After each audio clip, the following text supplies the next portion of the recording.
I've done it again. Plugged it in now. Right, let's start that again. Hello and good evening. Welcome back, everybody. Thank you so much for coming back and joining once more. Another fantastic race, I think. I mean, it had some fairly big lulls in the middle. But I got to say, we're going to be talking about it right up until the next one starts, which is what a Formula One race exactly should do. These races that are coming thick and fast are keeping us on our toes, giving us plenty to chat about. Last week was exactly the same. We could barely fit everything we needed to talk about into an hour. I'm pretty sure tonight's going to be the same. So thank you very much for coming back here. I'm just laughing at all your comments about me forgetting to plug the mic in.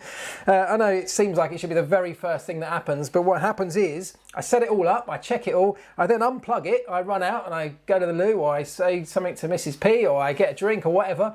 I come back in and I forget to plug it back in again. I'll try and sort it out for next week. Right, hello. I've had people shouting out from Canada already. From India, amazing. We've got somebody from Wallasey, Canada again, yeah, John Cavaness, Dallas, Texas as well, hello to you.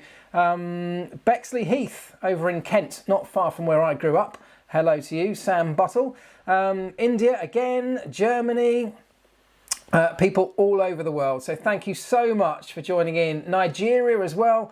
Amazing. Thank you guys for playing part in this, because it could not happen without all of you, or it could, but there'd be nobody watching, so it wouldn't be worth it. But there we go. Thank you so much, everybody, for coming back. Let's get into it, because this weekend's race, the Styrian Grand Prix, it may not have been quite the classic that we had the first time around, but I think to try and match that would have been a little bit unrealistic anyway. But as a weekend, I thought it was fantastic. If you think back to qualifying on Saturday, what a display. And let's start off by just paying tribute to this man here, Lewis Hamilton. What a weekend. Pretty much faultless from Saturday afternoon onwards through to the checkered flag on Sunday. When it came to qualifying, you know, you have to say that he was unbelievable. I mean, what he did in the wet with that car was just spectacular. 1.2 seconds quicker than anybody else. And, you know, you can talk about Max may have got closer if he hadn't spun on his last lap, but he did spin on his last lap. And I think that's the point that we've got to make here, is that Lewis was pretty much faultless in what are the most tricky conditions on a Saturday afternoon. And yet he found the limit. He didn't quite go over it, but he managed to maximise what he had, and that's just what he does so well. So hats off to Lewis. I thought it was a perfect way to come back after what must have been a pretty disappointing weekend first time around. Yeah, loads of people shouting, go Lando. Absolutely, Lando's last lap, man. It's I saw somebody tweet today saying, you know, Lando's last laps are becoming an absolute highlight. Whoever's putting up that little reel on the F1 channel with the open radio feed from his engineer to the car and Lando back again is just going to become a brilliant little series if we carry on like this. So massive respect to Lando and to McLaren, because as a team they have taken giant leaps forward and managed to get some pretty decent points haul out of these first two races. When others fell away in the first race, I know, but actually you've got to say, as a team, they are on the right trajectory, which is obviously great for all concerned in that department. Yeah, a lot of love for Lewis. He did do an amazing job. I think we're witnessing Lewis, unbelievably so, at his best. And this is a six-time world champion already, a guy who's, got to say, nearing the end of his career, but he's still managing somehow to find improvements in every area, whether that's with the car, whether it's working with his engineer, working with his team, or within himself personally and his own physical fitness or his mental preparation. This is exactly what I saw from Lewis way back in 2007 when he started. Was a guy who would go to any length to find improvements, even the most small, tiny improvements in any area. And to see what he's gone on to achieve is just unbelievable. I think we will all look back on this period of time and say we witnessed something special. I know that the Schumacher era was also very special, very different era though. I'm not saying one's better or worse than the other, but I think we're witnessing something amazing with Lewis. So there we go. Anyway, that's enough about Lewis. Oh, my light's gone off. Hold on. Hold on. bear with me. Oh, for fuck's sake. It's going really well so far, isn't it? Hold on. Oh, God. I'll tell you what that is. That is the kids unplugging stuff. Hold on a second. There we go. Smooth. That's the kids unplugging my stuff to plug in their own chargers and stuff, and the batteries just run out. Anyway, let's get into the questions, because that's what this is all about. Loads of questions that have come up from the back of the weekend. So let's start with some of those. And I'm going to start actually with a question that's come up loads off the back of those final laps. There's so much to talk about in the final laps of the race on Sunday. But one that stood out for me centred around this question here from Hemant Patel. And he says this. Hold on, let's go back to that. He says this. He says, what does he say? He says, do you think that Lance Stroll should have got a penalty for his move on Daniel Ricciardo? And I absolutely do. And I find it very, very strange that he was let off with that. And, you know, I don't want to see those desperate moves on the final lap, you know, being ruled out, being punished to the point where no one does them anymore. However, it's about consistency, isn't it? And if we just take a look at there's a couple of pictures here, I think, from the incident. This one here is, of course, that's the moment where Lance Stroll took a huge lunge up the inside of Danny Ricciardo, essentially outbrakes himself. And what he did then, and this is the other image, if we look at this picture, you can see it more clearly perhaps, he outbraked himself and went off the circuit. Now for me, there are two reasons why he should be penalised for this incident.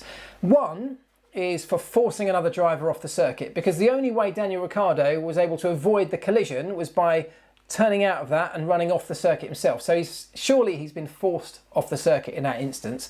The other reason, which seems equally as much of a slam dunk for me, is that he made the overtake by going off the circuit. He couldn't have made that overtake stick by staying within track limits, and therefore he went out of bounds, he went off the circuit, out of track limits, and gained a lasting advantage. So on either of those, surely it's a slam dunk, surely he should have been reprimanded for that. Love to know what you think. Yeah, lots of you agreeing. Stroll was in PlayStation mode. He couldn't make the apex, absolutely right. You've got to love a lunge. I do love a lunge, and that's what I mean. I don't want the rules to become so tight and so prescriptive that a driver feels there's no point in making a lunge like that. And that's the fine balance that we've got to find. If we're going to say that that move was okay, then fine, but we've got to apply that consistently all the way through. And on this note, I guess the other one that I thought was interesting was this one, was Perez on Albon. Again, went unpunished. Poor old Alex Albon, same corner as the week before, almost the same incident where he came together with Lewis Hamilton in race one. You can see from that image there that Albon is almost completely off the circuit when contact is made here. And it felt like, unbelievably, Alex didn't spin. Luckily for him, he was able to go on and finish the race. And this is the point I'm going to get onto in a moment, but because he didn't spin, because he continued, it felt like Perez went unpunished, and yet the offence was exactly the same, or more or less the same, in my opinion. So let's see what some of you are saying. Yeah, it was very clear. What's more to say? Stroll should practice making tea. How Perez didn't get a penalty, I'd never know, says Stefan Rose. That move should not be okay. We're talking about the best drivers in the world. They should know better, says Mario Positano. Absolutely, I kind of agree with you. I think it's really weird that we didn't get that, those punishments applied after the race. And it brings me on to this next question. This one comes from Neil Cunningham. Neil Cunningham says, what are other people's ideas on penalties for cause or outcome? Could be interesting. And I picked this question just out of the chat that was going on earlier on. So thank you, Neil. I know you've been around for quite a while this afternoon discussing this kind of thing. And I want to know what you think. You know, if we say, let's say for argument's sake, Perez made an almost identical move to Lewis Hamilton. And I'm not saying he did, because there may be some slight differences. I haven't gone over it frame by frame, but it was very similar. He made contact with Alex Albon. His front wheel made contact with Albon's rear wheel at the same point, albeit even further out than last week, and at the same corner. So let's say that's the same offence. The outcome was slightly different because Alex Albon was able to continue and his car wasn't destroyed. But, you know, is the offence punishable or is the outcome punishable? And I had a chat with Neil on Instagram earlier on about this. I think we have slightly different views on this. I want to see what you say, and I'll tell you what my thoughts are as well in a moment. It's a difficult one, says Steve's Vault. It is. Stop and go penalties seem like they have more effect. Okay, but it's still about, do we punish the outcome or do we punish the offence? And the reason I'm bringing this up with this particular incident is because if we take the Albon-Perez incident, for example, if we had that incident and, of course, the front wheel of Perez and the rear wheel of Albon, seemingly the damage was obviously to Perez's front wing. But what if, on the final lap, Perez's rear tyre finally let go or went down or something like that as a result of that damage? Do you then go back and apply the penalty retrospectively because the outcome has now changed? My opinion on this is that the offence should be punished, not the outcome. And if you make a driving error or you make a driving offence, if you break the rules, which is essentially what it is, my feeling is you should be punished for that. I do also see the argument that the outcome has to play some role because otherwise you end up risking, you know, taking something away from the race which otherwise might not need to be there. But my feeling is that the offence should be punished. Let's see what you say. If you punish the outcome, you get streamlined races. So punish the action, says XR Budkowski. Let's see. God, they're flying through. Penalties should be dependent on the outcome, says Haresh Ingla. Sorry, I'm terrible at pronouncing these names. So it feels like a mixed bag. Should be balanced. Take into consideration both, says somebody. It's a really hard one. This is why I guess there's such a mix of opinion on this. It's quite a difficult one to answer. On one hand, it might seem really obvious you punish the offence because they've committed offence. They get punished for it. But what we don't want to do is destroy the racing by having somebody immediately get a penalty and essentially be taken out of the equation if actually it doesn't require that. You know, Perez did get his own penalty, if you like, because he damaged his front wing at the weekend. But Albon, all right, he managed to escape that incident, but maybe he might not have done if it had happened earlier in the race. His failure, if there was going to be one, could have happened at any stage in the race and it might have still been directly attributable to that incident. So I think it's a really difficult one for the stewards to answer on that. But there we go. It seems to be, as I say, mixing opinion. Robert Hugh says, cause not outcome. Apply this on Canada 2019 and discuss, says Varun Sambi. Well, you could apply it to any number of incidents, and that's exactly my point. It should be whatever we decide. We should have some consistency on every decision. And I know I hate, you know, putting down the race stewards. I hate, you know, taking their decisions apart. Of course, that's what we do because that's what we do. We analyse all of this stuff. But I hate being too hard on them because they have a very difficult job to do. But it is consistency that everybody wants, even if it's just broadly consistent. And I think what happened between the two races at the same circuit, at the same corner, same point in the race even, seems so similar. And we had two very similar reference incidents that were only a week apart. It's kind of highlighted for me that there were some serious inconsistencies in that one. And on that very note, let's bring up this one from Juiced Bolt, who says, do you think there should be some penalty points for Leclerc after taking out another driver, Vettel? Took him out of the race. Was there no investigation necessary because they were both out or because it was a first lap incident? Yeah, or was it because they were teammates? And this is another question that I'll throw back to you. Should teammates be penalised in exactly the same way if they wipe out another car, if they commit a driving offence? Charles Leclerc blatantly was predominantly at fault for that incident. He even admitted it afterwards, and yet no penalty. Discuss amongst ourselves. I kind of understand. Michael Massey came out today and said he thinks it was because they were teammates and the stewards look slightly differently on that. They do also look slightly differently on opening lap incidents, but I think that was a fair slam dunk for Charles Leclerc. So for me, he should have been penalised again because he committed an offence. And actually the outcome was pretty serious for the guy that he hit. Just happened to be his teammate. Yes, he should have been penalised. So, okay, so lots of people agreeing with me on that yes, he should get penalty points on his licence. And I'm a Ferrari fan, says Terry Sabatine. Well, I think that's very fair. I think he should, absolutely. I think these kind of things are fair questions to ask.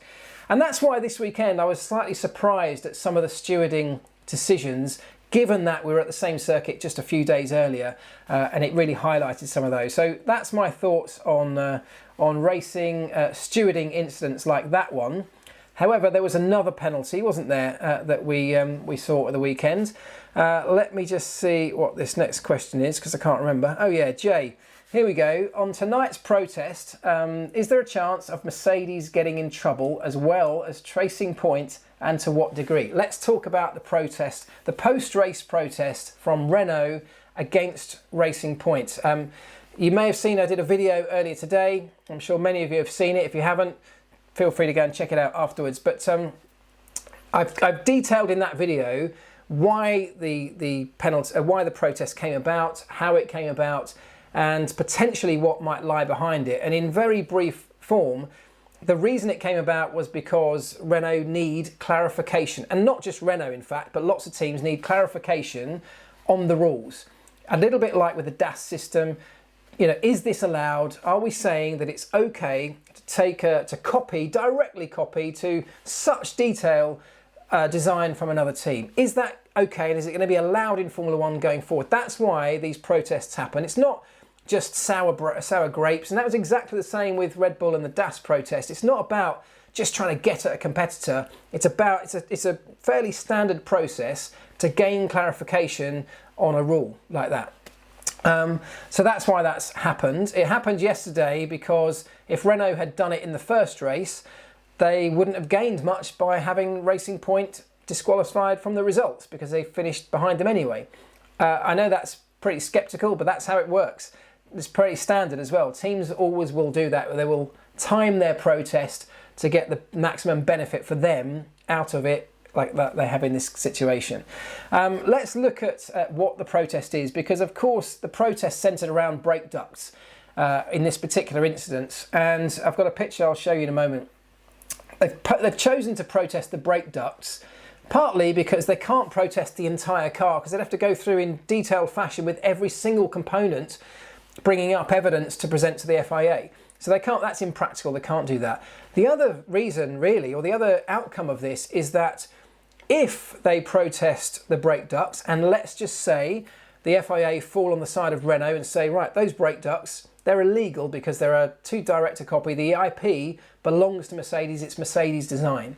If they fall that way, and actually my feeling is they won't, but if they do, well then there's a whole other raft of things on that Racing Point car that are also pretty much direct copies of the Mercedes.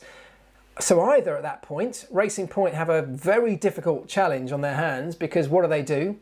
They can't change their entire car over the course of a week, and they are now, in that situation, open to further protests for other components on the car. So it's a mad situation that could rumble on and on.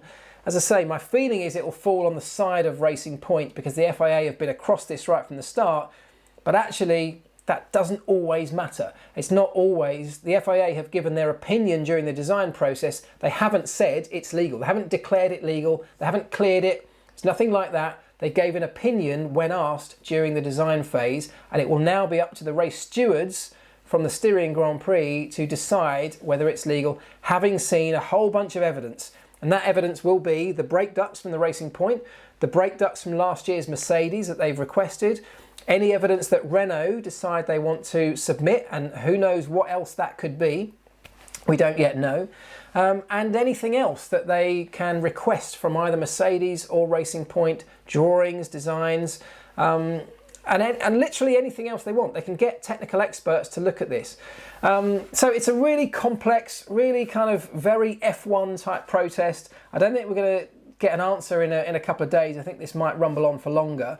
Let's see what you're saying before I show you. Should remove them, force China. Should remove them, force China. Not sure I get that, sorry. Let me see. FIA have asked for the brake ducts for Mercedes 2019. Yeah, that's right. Because the suggestion is, let's show you the picture. The suggestion is that these two brake ducts, and this is where the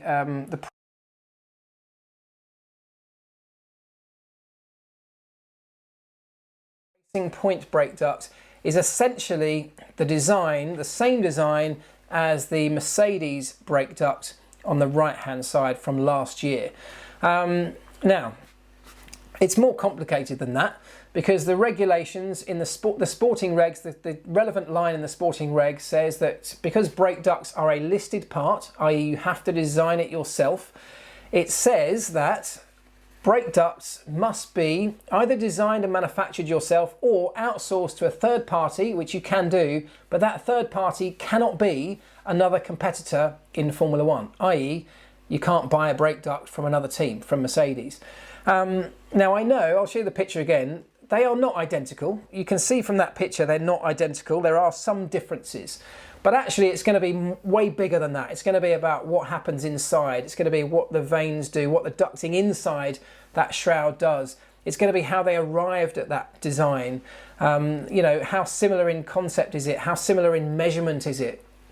And this is, as I say, and it's also the rear brake ducts as well as this. It's not just these fronts. You can look at it and go, well, it's not the same. There are some slight differences, and yes, there are.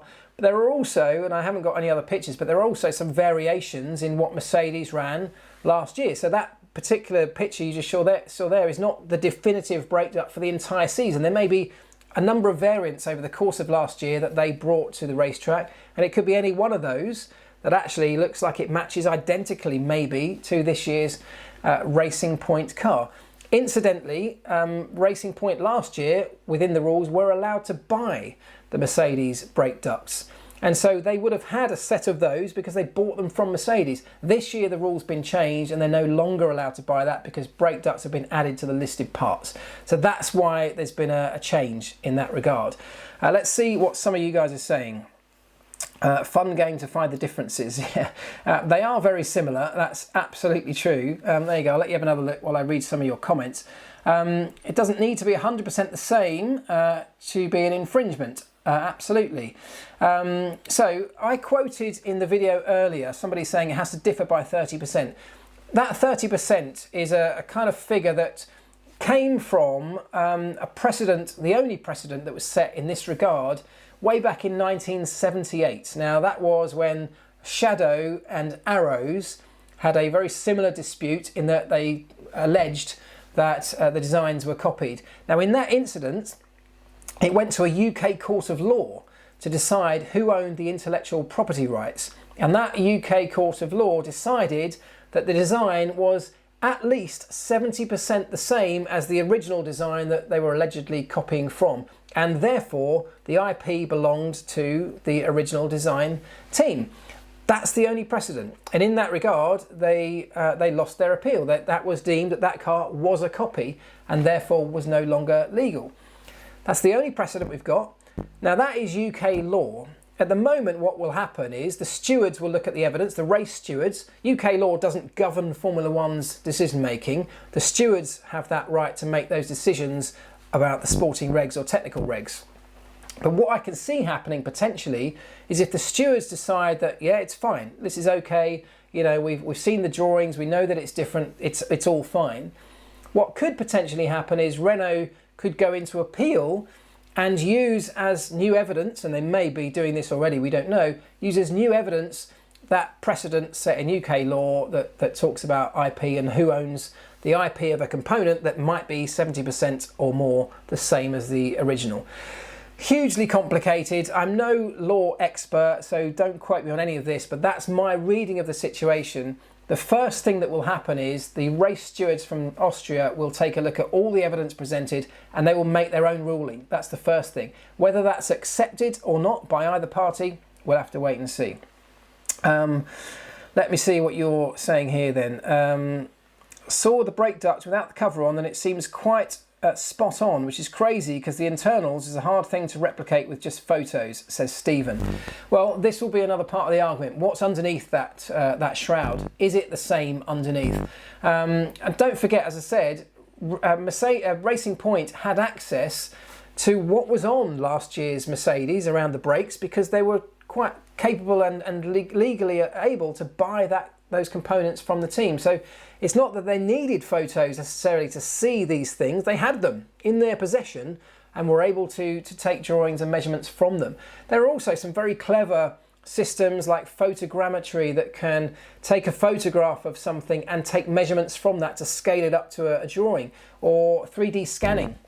If you saw my video on how to make a racing seat, you'll have seen how the 3D scanners are so accurate now and very quickly can produce a 3D model of something just by waving a scanner in front of it. So there are a number of ways to get these detailed measurements and these detailed images if a team wants to do that. What will happen if most of their car is deemed illegal, says Will Bennett? That is a very good question, Will. And if that, first of all, like I said before, I don't think that's going to happen. I don't think they will fall on the side of Renault. I think they'll fall on the side of Racing Point, really just to set this precedent. And I suspect that will be the end of it, but it kind of shapes the way Formula One looks going forward, doesn't it? If it falls on the side of Renault, though, Racing Point are bang in trouble because, barring any appeal that might overturn that decision, they are facing a season with a car that, if was deemed illegal, it's deemed illegal in way more areas than just the brake duct. And they won't have a chance to change that. They can't go back. There's freezes anyway on technical requirements. They don't have the funds to redesign a car or manufacture a new car. They would be in trouble. It would be very serious for Racing Point. On the flip side of that, if it's deemed okay, if everyone says, okay, this is fine, there's no problem, the future of Formula One might look different because everybody outside the top three who may not be challenging for a world title will look at that and go, well, hang on. If I can suddenly catapult myself from middle of the midfield or midfield up into maybe the second or third fastest car on any given day by copying someone else on half the budget that I might be spending on designing and developing my own stuff, I'm going to do it. Then there's the question of, well, is there any problem with that?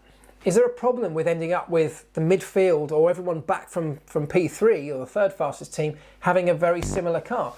And for me, yes, there kind of is, because then you're very much quickly heading towards Formula 2, where everyone has the same car. So it's it's an ideology, isn't it, that we want in Formula 1, that everybody designs and manufactures their car and we're competing the engineers as much as we're competing the drivers. So let's have thoughts on that. Should it be allowed? Should customer cars, if you like, be allowed? It's been a question that's been raised so much in Formula 1, but what are your thoughts on it? Let's see, if they will they challenge the brakes this week, the rear wing next week, and then the week after that the floor, says Andy Lowe. Well, that's exactly my point. If it's found, I mean, if they find the brake ducts perfectly okay, that's probably going to be the end of it. But if they find the brake ducts illegal, that's exactly my point with Racing Point. This could go on forever, couldn't it? Because there's so many components on that car that could be open to protest. Even if they can come up with a new brake duct design to overcome that particular protest, whenever they finish ahead of somebody, they're open to another protest. So I can't see us getting anywhere near that far, but it's a really interesting point. Right, let me see. No to customer cars, says Can Cracker. No, I really dislike this stuff. The car is part of the sport, says Steve's Vault. Yeah, I mean, that's my opinion. It is a technical sport as much as it's a driving talent sport. In fact, the way we've got Formula One right now, it's way more a technical sport than it is about the driving. But that's a whole other discussion we could get into at some point. What about Red Bull and Alfa Tauri, says Danilo Ruggiero. Well, the point with Red Bull and Alfa Tauri is they have two separate teams At the moment, because of the way the rules are, they have to design their own components. When AlphaTauri or Toro Rosso first started, they did use an old Red Bull car because it was allowed in the rules. It's no longer allowed in the rules, so now AlphaTauri have to design something that's their own and bespoke. But if this was deemed legal, well then absolutely it opens the floodgates to Red Bull just supplying, saving an absolute fortune and supplying what was a pretty competitive car last year to their sister team. This is what I mean about the implications of this could be fairly substantial, not just for those teams, but for quite a few further down the grid. Mike, loose connection, is there? Sorry. This is going really well on a technical front. It feels like this is going really smoothly tonight. Right, shall we go for another question? Let's see what else we've got in here. We have got this one from Blogvom Max, who says this. Can you talk about possible advantage of a slim nose, as the teams with slimmer noses are generally higher up in qualifying? Right, so I saw this earlier and I thought that's quite interesting. Let me have a quick look, because off the top of my head I couldn't remember. The reality is that it's not the slim nose that's catapulting the fast cars to the front. It's actually, if you take out the Williams, the bulk of all of the wide noses are actually Ferrari powered cars, aren't they? Ferrari, Haas and Alfa Romeo all running the wider nose all towards the back of the grid. So I suspect it's actually much more to do with that than it is anything to do with the nose. But it is interesting that there is two main camps. Like we know, there's kind of wide nose, narrow nose. To answer your question, the advantage of the narrow nose is, whether it's an advantage actually is up for debate. I mean, it is in some areas, but maybe not in others. It's all about the way the airflow spills over the top of it and then feeds around to the underside of the floor or the underside of the chassis. With a narrow nose, you get less obstruction to that flow. You may be able to get essentially more around there, or more control around there. Obviously, it's got a thinner, slimmer frontal area, so in that sense, the initial drag of the pointy bit of the car is also less, but it's all about flow control rather than anything like downforce or really about drag. It's about flow control and getting the airflow, that really high speed, relatively uninterrupted flow at the front of the car to the areas that you want it.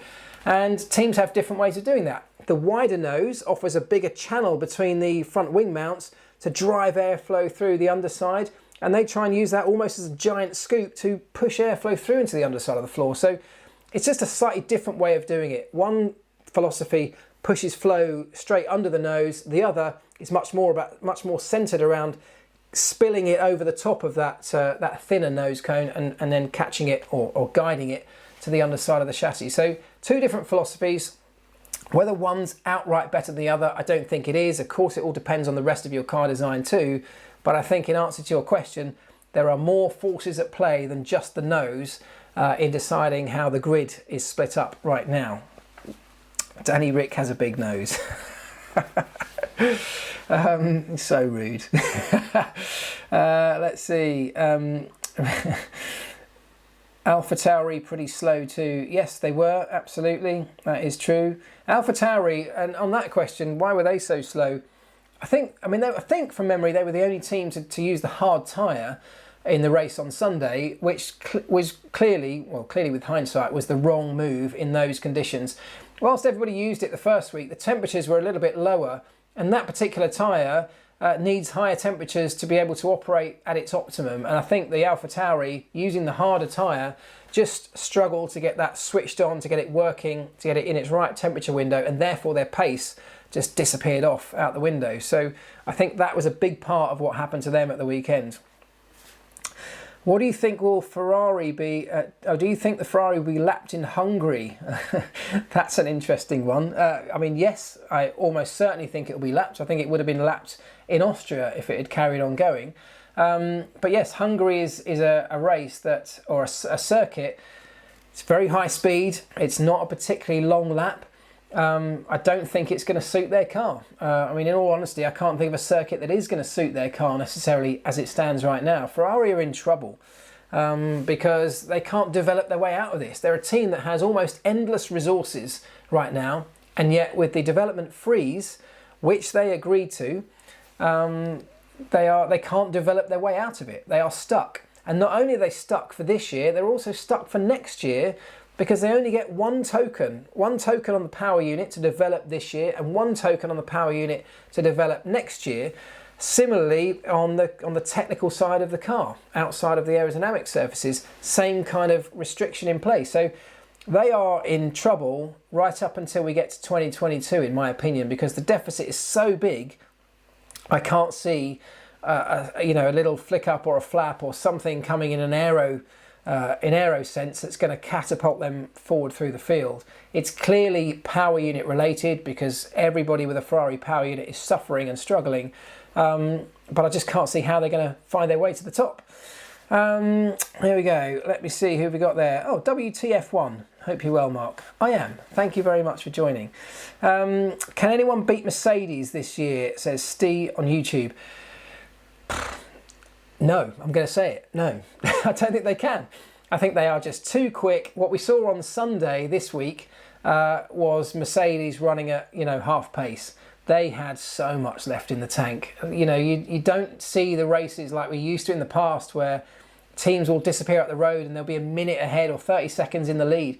There's no point in doing that now, because you have to look after your power units, your gearboxes. So as soon as you're in a lead position or a commanding position, they just wind everything down to protect it, to give longevity, and make sure that they'll have reliability in 5, 6 races to go from now. So they had so much in spare if they needed it, and we never saw it. And so for that reason, I think when we did see it in week 1, it just showed how far ahead they are. So I think in that sense, I think the championship is going to go to a Mercedes driver. Let's hope we can keep it alive between those two and keep it tight. So there's still some unpredictability at the very front. But even if you take that away, what's going on behind Mercedes and Red Bull is just unbelievably close right now, isn't it? I mean, Formula 1 1.5, if you want to call it that, is as good as it's been. I mean, it's been good for the last few years, but come on, it's brilliant racing, isn't it? With the McLarens, the Racing Point, the Renault, we've got so much action going on in that part of the track. They all seem to find themselves together in the closing laps, and I think it's just brilliant. Let me see. Could this be Mercedes' most dominant season? Yeah, I think it could. There is every possibility, particularly given that this could well be a shorter season, or will be a shorter season. There is every possibility that Mercedes could win every race. And I think from memory, you'll tell me if I'm wrong, but I think from memory, I don't think that's happened, has it? I mean, McLaren won all but one race, didn't they, back in the day with the old red and white cars.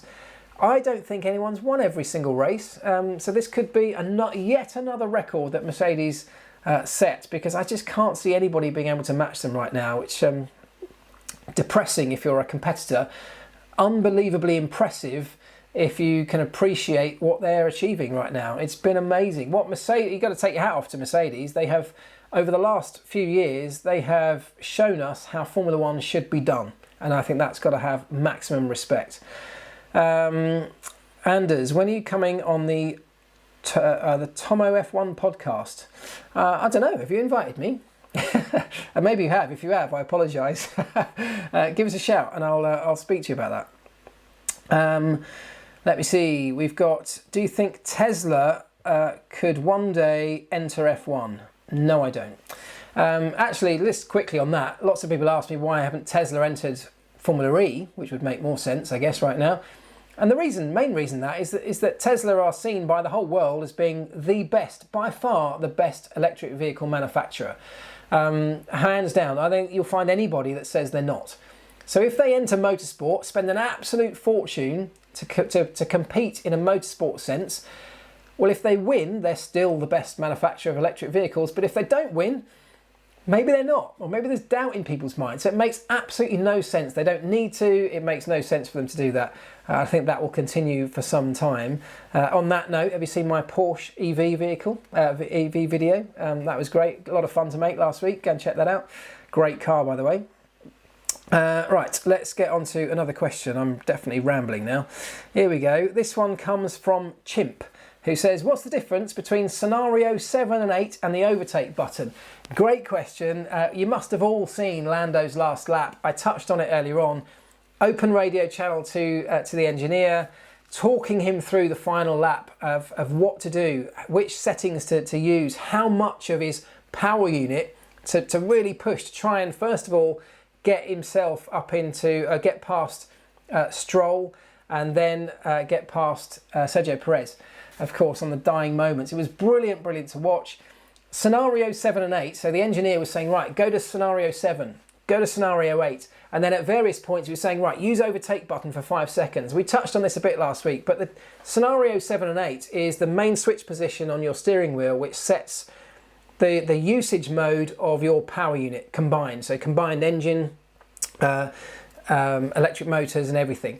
So it's the baseline mode that you're in. So that's delivering constantly whatever settings are applied to scenario 7. So it might be 70% from max, something like that. Scenario 8, maybe that's like 80% of max. So as things were getting a bit twitchy towards the end of that last lap, crank it up to scenario 8, which gives you a little bit more constantly all the way around that lap. Now you're only allowed to do that for certain amount of time or amount of seconds of usage, for example, in the higher power modes, because then you'll have to start backing off in another race because you can't use as much.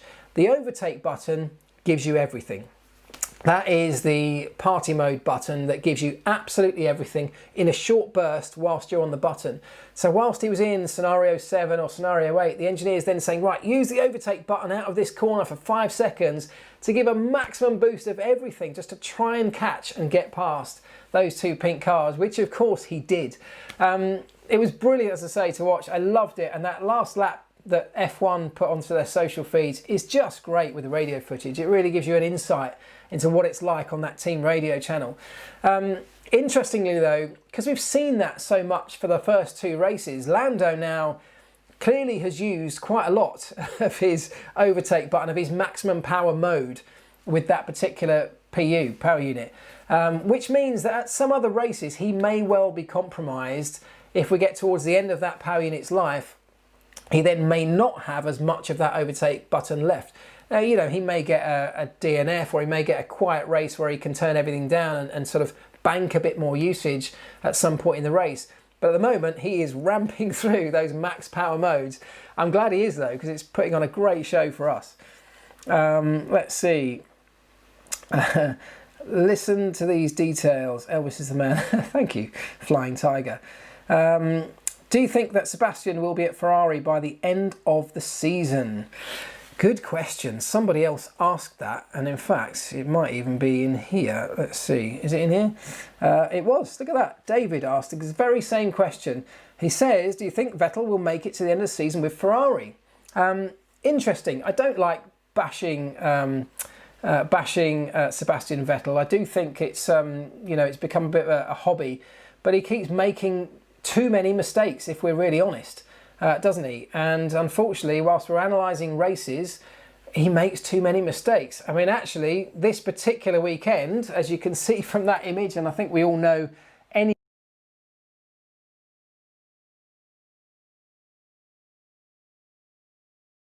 But it was another race where he didn't make the checkered flag. He is struggling. If you look at the championship table, he's struggling. He is not in a great position. So he's not in a great position in the championship. He's not in a great position in the car that he's in, and he knows, like I've just said, that they're going to be struggling all season. There's no major comeback on the cards for Ferrari here. They've got a very difficult season ahead. He will not be winning his 5th championship. That is, I think we can all guarantee that. And at the end of the year, he walks away from Ferrari.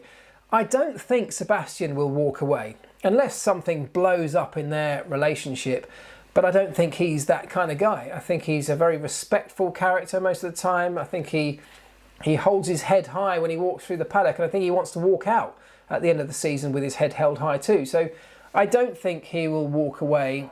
I think there is a chance that relationships really could deteriorate, whether that's between him and his teammate or whether it's between him and the team. But I think we'll have to wait and see how that plays out. And I can't see them doing it, because who are they going to slot in that's better than Sebastian Vettel? And actually, there's not really any point. They're not going to get Carlos Sainz out of McLaren early. It makes no sense for anybody, I think, to start switching drivers around during this season. So I think Sebastian will be there till the end of the season. And I think it's a really disappointing way for him to finish certainly his Ferrari career, maybe even his Formula One career. And doing all of this in front of no fans. If this is his last season, if he walks away at the end, he will walk away without the gratitude and the plaudits of a fan base that will be there at the circuit under normal circumstances, which I think is very sad. Do you think Haas will leave F1 after this year, says Aidan Tabiano. If you'd asked me 6 months ago, I'd have probably said yes. At the moment, I think there's a chance that the new regulations coming for 2022 and the freeze that's happened for 2021 will give them a fighting chance to compete without having to spend a huge amount of money. So 2021, you can operate in 2021 on a relatively low budget because you're not designing a new car. You're using what you've got this year, and there's this development of this cost cap coming into place as well, which means that even if you're not spending an awful lot of money, the teams above you are not either, and therefore the gap starts to close. So it's an opportunity, and would seemingly, unless they are desperate to get out, seem to make sense to hang around. 2022 is going to be an expensive process to develop that car, but at least the cost cap is in place, and actually the competitive environment should give you more of an opportunity. So I guess it all depends on Gene Haas's opinion, but they are struggling. If they struggle throughout this year and again next, maybe he'll just say he's had enough. So I don't know is the absolute answer on that one. Let me see, what else have we got here? Another question from Daruv Jain, who says, since Mugello has now been confirmed, what would be the challenges faced by the drivers as well as the team, considering that they've just approximately 2 months of notice? That's a good question. Well, plenty of challenges with any new circuit, and I say new circuit for them to race on. Most teams have been there at some point testing, so they have some familiarity with it.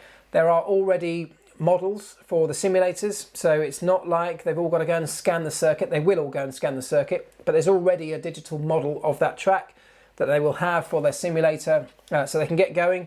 Drivers can use it to get to know the circuit if they don't already. The teams will start to use those simulations to predict what kind of setup from their current car will work best around it, given the data that they can feed into that model. So a challenge, yes, but definitely not an insurmountable one. Let's take a look at the circuit actually, because it is a spectacular circuit. If you've never seen Mugello before, it is brilliant. I am so pleased that we're going here. It's owned by Ferrari. So you might say, well, Ferrari have got an advantage immediately. I don't think they have a huge advantage. They may have done some more laps around there than anybody else over the years, but it's all about what you've done with this current car really that gives you the advantage. But just look at the setting. It's in a beautiful part of Tuscany, but it's also, look how fast and sweeping the circuit is. Some brilliant corners, really high speed stuff. It's got inclines and drops. It's like a roller coaster. From a driver's perspective, they all love it. I've always loved going there. I think it's been brilliant. For those who've read my book, there was an interesting story. The first time we ever went to Mugello, given that it's a Ferrari-owned circuit, and back then when testing was free, you could go anywhere, Ferrari were trying to encourage the rest of Formula One to use the Mugello circuit as a test venue. And they invited us, McLaren. Now, at the time, we were Ferrari's biggest rivals. They were our arch enemy. And they invited us over as a gesture of goodwill. Would you like to come and have a test, free test at the Mugello circuit, because we're trying to promote this as a test venue? We said yes, and before we arrived, the day before we arrived, we sent a digital crime scene investigation company, digital detective company, to go and scan the Mugello pit lane and garages for any listening devices, any visual devices, bugs, cameras. because we had absolutely no trust that Ferrari weren't doing this with some kind of ulterior motive in mind. So we didn't find anything. We had a successful test there, and it is a brilliant, brilliant place, but it's an interesting little anecdote. But yeah, great circuit. I'm really looking forward to seeing cars racing on it, because that's something that I've seen plenty of cars race on this circuit, but not Formula One cars. And I think it's going to be spectacular. I think qualifying will be awesome. It's an old school track with gravel traps and runoff area, you know, small runoff areas. I think it's going to be fantastic. I really can't wait. I'm so pleased for that one. Right, it seems kind of small for the current cars. It is small. It is a small-ish circuit. I'm not sure what a Formula One lap time will be around there. But it's also it's compact, it's compressed. You know, it's not a ridiculously. It won't be the shortest lap on the calendar. It's all squashed into a fairly small space. But actually, sometimes that's quite good, particularly for spectators. I don't think we'll have any by then, perhaps. But actually, it's going to be a great venue. Trust me. Aidan Tabiano, who is faster, Ferrari or Renault? Renault right now, isn't it? You've got to say. I think there's not a lot of question about that. Not a lot of overtaking, says Digital Stains. There actually are. There's not a lot. No, there's probably. I think there may be 1 or 2 key overtaking points, but that's not unusual in modern day racing, is it? If we can get 1 or 2 great opportunities for overtaking, and they use them, that'll be great. No problem at all with that. Will Mugello stay for next year, says Neil Cunningham. No, it's not on next year's calendar. This is really the Italians offering to offer up a circuit that is able and capable of staging an event like this under these current circumstances. And the idea is that next year we will fall back to what is deemed a normal calendar, starting at the normal time. Obviously, it's all dependent on what happens in the world, but that's currently the plan that most people are working towards. Lando to Merc for Hamilton's last few years. Andy Lund. Lando. So somebody else asked this question actually. Let me see if I can still find it. Was it this one? Yeah, there we go. James Bousfield. What do you think the future holds for McLaren in Formula One? Do you think we are now seeing the revival of the team as far as performance goes, and also in terms of drivers for McLaren? Could you see Lando sticking around for the long term? Really interesting point. Yes, McLaren are definitely on the right trajectory in terms of performance, but also in terms of structure within the team. You'll have seen already the mood in the camp is so much better than it has been for years. They have got a positive vibe. They've tasted a little bit of champagne, which makes a huge difference to everybody inside that garage and inside that factory. Lando is become such a star in terms of he's a character. He's also delivering on the racetrack. They've got Danny Rick coming next year, who's a shining light in himself and will encourage a lot of people, and a Mercedes engine on top of all of that. So McLaren are in a great space right now. It might take till 2022 to have the opportunity to really step up to look for wins and championships, because next year, you know, they've got a Mercedes engine, but there's going to be some compromise in getting that installed into a chassis that was designed around a Renault. There's no doubt about that. They may luck in and find that that compromise is very small and the benefits of that Merc power unit might outweigh it, but there's a high chance that the compromise might hamper them to some degree over the course of next year. But for 2021, where I'm sure they will have Danny Rick for sure, Lando, I'm not sure on his length of term of his contract, but if they continue on the trajectory they're on now, there's no reason for Lando to go anywhere. So for the guy who mentioned Lando to Mercedes, look, the big teams will be looking for him, will be looking at him, they'll be sniffing around, but okay, if it was a Mercedes, you've got to say Lando, he'll have his head turned, but at McLaren, he's in a good space, isn't he? I mean, actually, he's probably the more comfortable of the two McLaren drivers right now, because Carlos Sainz off to Ferrari doesn't look like doesn't look like a great move in the current situation. Whereas next year, McLaren will probably be still faster than Ferrari and in a better space. And because the trajectory is all right, because the mood is all getting more and more positive every week, that will build towards a 2022 car that has the best opportunity, because if the organisation is in the right place, other things start to fall into place. Ferrari is the sort of the opposite of that. things are in this downward trajectory where the car's slow and unreliable. They've got this organisation that seems to be in turmoil. They're losing a driver, bringing in a new guy. It's nothing's working at Ferrari right now. It's chaos. And building up to a massive regulation change like 2022, that's not where you want to be. I mean, you could argue that they might write off, in their own minds at least, write off 2021 and put everything into 2022. But if the organisation is in chaos internally anyway, what are they going to produce for that 2022 car? What's going to be produced from an organisation in chaos? It's quite often more chaos. We will have to wait and see. But McLaren, massive thumbs up to everybody there, because they've gradually, over time, over the last few years, put the right building blocks in place from a management perspective, brought the right people on board. They've managed expectation really well, both with fans and with the drivers and everybody else. And they are building towards success, which I have no doubt is coming. Right, couple of moments left. Let's finish it on the top of the hour. So let's see what you're all saying. You think Binotto should step back?